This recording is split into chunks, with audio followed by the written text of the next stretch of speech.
Welcome to Talmudic Treasures. Today we're learning Yevamot page 67, which discusses the laws of Yerusha, of inheritance.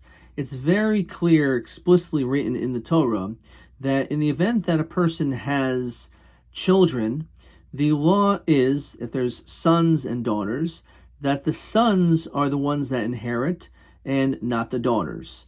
And on the surface, that certainly seems to be quite unfair.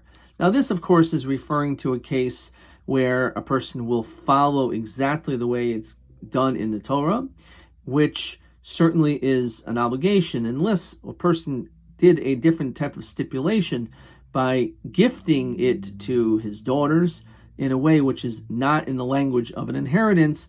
There are certainly ways around this. But what's fascinating, first of all, again, is why would we be showing so much favoritism to the man over the woman? And there's two possible explanations that are worthwhile pointing out. First of all, we understand that maybe things will even themselves out. In those days, certainly, it was common that everyone got married. And therefore, even though it's true, a man is the one that inherited. So ultimately, even though you would say, well, the daughter didn't get anything, but since she's married to some other man who is eventually going to inherit, so eventually she will end up also having some financial gain.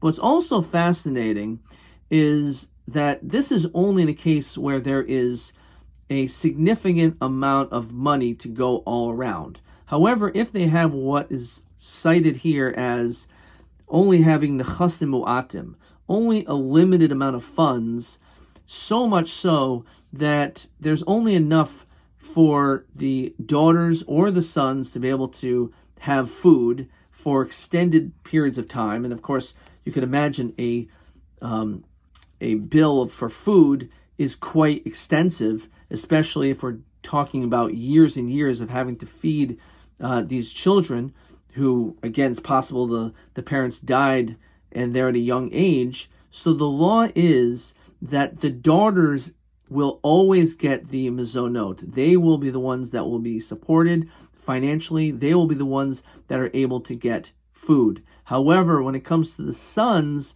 the boys absolutely will not get a single thing.